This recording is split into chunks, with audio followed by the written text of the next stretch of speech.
नमस्कार मित्रों, मैं रश्मि कुशवाहा अपने YouTube चैनल में आप सभी का स्वागत करती हूँ। आज हम हरिशंकर परसाई जी का व्यंग भोला राम का जीव इसका वाचन करेंगे। आइए शुरू करते हैं। ऐसा कभी नहीं हुआ था। धर्मराज लाखों वर्षों से असंख्य आदमियों को कर्म और सिफारिश के आधार पर स्वर्ग या नर्क में निवास स्थान अलॉट करते आ रहे थे, पर ऐसा कभी नहीं हुआ था। सामने बैठे चित्रगुप्त बार बार चश्मा पोंछ, बार बार थूक से पन्ने पलट रजिस्टर पर रजिस्टर देख रहे थे। गलती पकड़ में ही नहीं आ रही थी। आखिर उन्होंने खींचकर रजिस्टर इतने जोर से बंद किया कि मक्खी चपेट में आ गई। उसे निकालते हुए वे बोले, महाराज, रिकॉर्ड सब ठीक है। भोला राम के जीव ने 5 दिन पहले देह त्यागी और यमदूत के साथ इस लोक के लिए रवाना भी हुआ, पर यहाँ अभी तक नहीं पहुंचा। धर्मराज ने पूछा, और वह दूत कहाँ है? महाराज, वह भी लापता है। इसी समय द्वार खुले और एक यमदूत बदहवास वहां आया। उसका मौलिक कुरूप चेहरा परिश्रम, परेशानी और भय के कारण और भी विकृत हो गया था। उसे देखते ही चित्रगुप्त चिल्ला उठे, अरे तू कहाँ रहा इतने दिन? भोला राम का जीव कहाँ है? यमदूत हाथ जोड़कर बोला, दया निधान, मैं कैसे बतलाऊं कि क्या हो गया? आज तक मैंने धोखा नहीं खाया था, पर भोला राम का जीव मुझे चकमा दे गया। 5 दिन पहले जब जीव ने भोला राम का देह त्यागा, तब मैंने उसे पकड़ा और इस लोक की यात्रा आरंभ की। नगर के बाहर ज्यों ही मैं उसे लेकर एक तीव्र वायु तरंग पर सवार हुआ, त्यों ही वह मेरी चंगुल से छूटकर ना जाने कहाँ गायब हो गया। इन 5 दिनों में मैंने सारा ब्रह्मांड छान डाला, पर उसका कहीं पता नहीं चला। धर्मराज क्रोध से बोला, मूर्ख, जीवों को लाते लाते बूढ़ा हो गया, फिर भी एक मामूली बूढ़े आदमी के जीव ने तुझे चकमा दे दिया। दूत ने सिर झुकाकर कहा, महाराज, मेरी सावधानी में बिल्कुल कसर नहीं थी। मेरे इन अभ्यस्त हाथों से अच्छे अच्छे वकील भी नहीं छूट सके, पर इस बार तो कोई इंद्रजाल ही हो गया। चित्रगुप्त ने कहा, महाराज, आजकल पृथ्वी पर इस प्रकार का व्यापार बहुत चला है।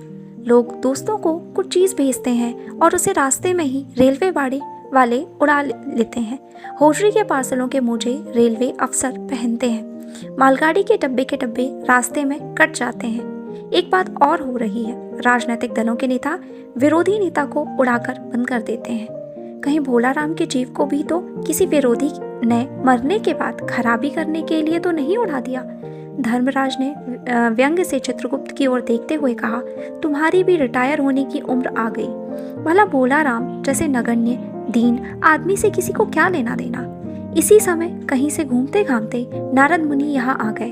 धर्मराज को गुमसुम बैठे देख बोले, क्यों धर्मराज, कैसे चिंतित बैठे हैं? क्या नर्क में निवास स्थान की समस्या अभी हल नहीं हुई? धर्मराज ने कहा, वह समस्या तो कब की हल हो गई मुनिवर। नर्क में पिछले सालों में बड़े गुणकारी कारीगर आ गए हैं। कई इमारतों के ठेकेदार हैं जिन्होंने पूरे पैसे लेकर रद्दी इमारतें बनाई। बड़े बड़े इंजीनियर भी आ गए हैं जिन्होंने ठेकेदारों से मिलकर पंचवर्षीय योजनाओं का पैसा खाया। ओवरसियर हैं जिन्होंने उन मजदूरों की हाजिरी भरकर पैसा हड़पा जो कभी काम पर गए ही नहीं। इन्होंने बहुत जल्दी नर्क में कई इमारतें तान दी हैं। वह समस्या तो हल हो गई, पर एक विकट समस्या उलझन आ गई है। भोला राम नाम के एक आदमी की 5 दिन पहले मृत्यु हुई। उसके जीव को यह दूत यहाँ ला रहा था कि जीव इसे रास्ते में चकमा देकर भाग गया।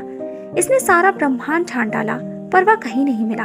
अगर ऐसा होने लगे तो पाप पुण्य का भेद ही मिट जाएगा। नारद ने पूछा, उस पर इनकम टैक्स तो बकाया नहीं था, हो सकता है उन लोगों ने रोक लिया हो। चित्रगुप्त ने कहा, इनकम होती तो टैक्स होता, भुखमरा था। नारद बोले, मामला बड़ा दिलचस्प है। अच्छा, मुझे उसका नाम पता तो बताओ, मैं पृथ्वी पर जाता हूँ। चित्रगुप्त ने रजिस्टर देखकर बताया, भोला राम नाम था उसका। जबलपुर शहर में धामापुर मोहल्ले में नाले के किनारे एक 1.5 कमरे टूटे फूटे मकान में वह परिवार समेत रहता था।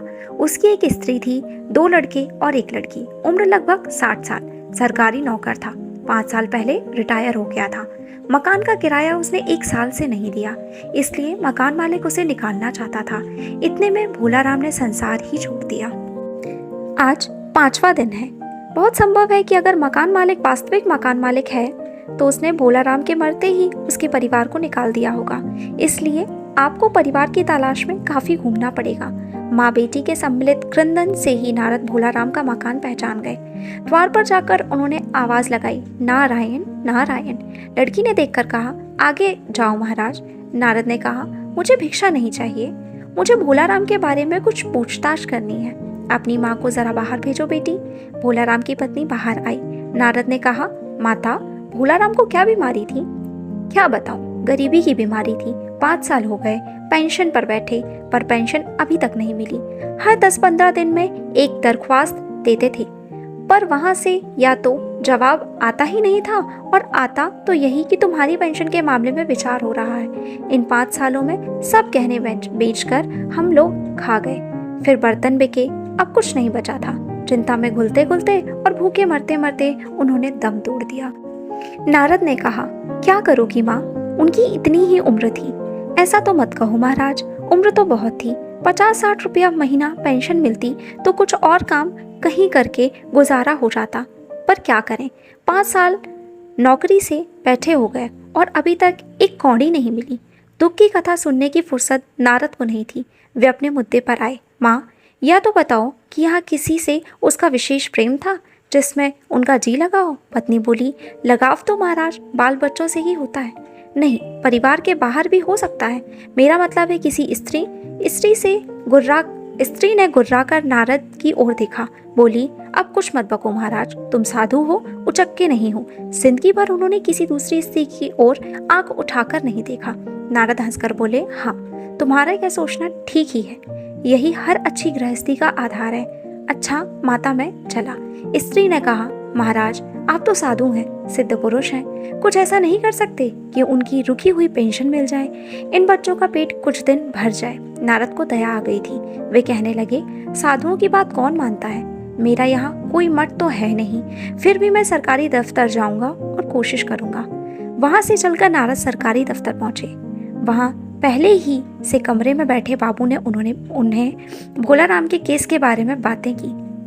उस बाबू ने उन्हें ध्यानपूर्वक देखा और बोला, भोलाराम ने दरख्वास्तें तो भेजी थीं, पर उन पर वजन नहीं रखा था, इसलिए कहीं उड़ गई होंगी। नारद ने कहा, भाई, ये बहुत से पेपर वेट तो रखे हैं, इन्हें क्यों नहीं रख दिया? बाबू हंसा, आप साधु हैं, आपको दुनियादारी समझ में नहीं आती। दरख्वास्तें पेपर वेट से नहीं दबती।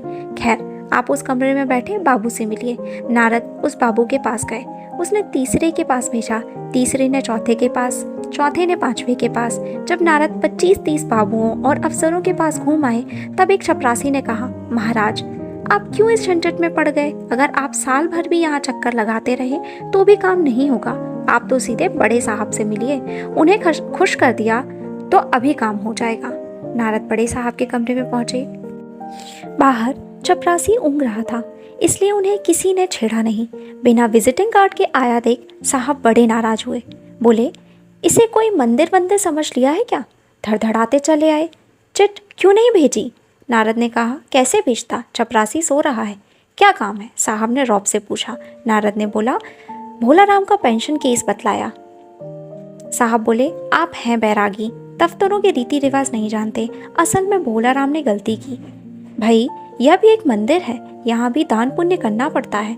आप भोलाराम के आदमी मालूम होते हैं। भोलाराम की दरख्वास्तें उड़ रही हैं, उन पर वजन रखिए। नारद ने सोचा कि फिर यहाँ वजन की समस्या खड़ी हो गई। साहब बोले, भाई, सरकारी पैसे का मामला है, पेंशन का केस 20 दफ्तरों में जाता है, देर लग ही जाती है। 20 बार एक ही बात को 20 जगह लिखना पड़ता है, तब पक्की होती है। जितनी पेंशन मिलती है उतने ही स्टेशनरी लग जाती है। हाँ, जल्दी भी हो सकती है, मगर। साहब रुके। नारद ने कहा, मगर क्या? साहब ने कुटिल मुस्कान के साथ कहा, मगर वजन चाहिए। आप समझे नहीं। जैसे आपकी यह सुंदर वीणा है, इसका भी वजन भोलाराम की दरख्वास्त पर रखा जा सकता है। मेरी लड़की गाना बजाना सीखती है, यह मैं उसे दे दूंगा। साधु संतों की वीणा से तो और अच्छे स्वर निकलते हैं। नारद अपनी वीणा छीनते दिख जरा घबराए, पर फिर संभल कर उन्होंने वीणा टेबल पर रख कहा, यह लीजिए, अब जरा जल्दी उसकी पेंशन रिकॉर्ड ऑर्डर निकाल दीजिए। साहब ने प्रसन्नता से उन्हें कुर्सी दी, वीणा को एक कोने में रखा और घंटी बजाई। चपरासी हाजिर हुआ। साहब ने हुक्म दिया, बड़े बाबू से भोलाराम के केस की फाइल लाओ। थोड़ी देर बाद चपरासी भोलाराम की 100-150 दरख्वास्तों से भरी फाइल लेकर आया। उसमें पेंशन के कागजात भी थे।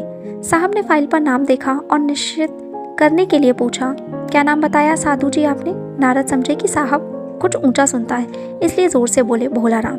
सहसा फाइल में से आवाज आई, कौन पुकार रहा है मुझे? पोस्टमैन है क्या? पेंशन का ऑर्डर आ गया?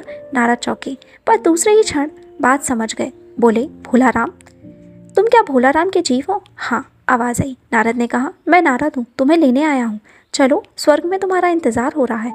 आवाज आई, मुझे नहीं जाना, मैं तो पेंशन की दरख्वास्तों पर अटका हूँ, यही मेरा मन लगा है, मैं अपनी दरख्वास्तें छोड़कर नहीं जा सकता।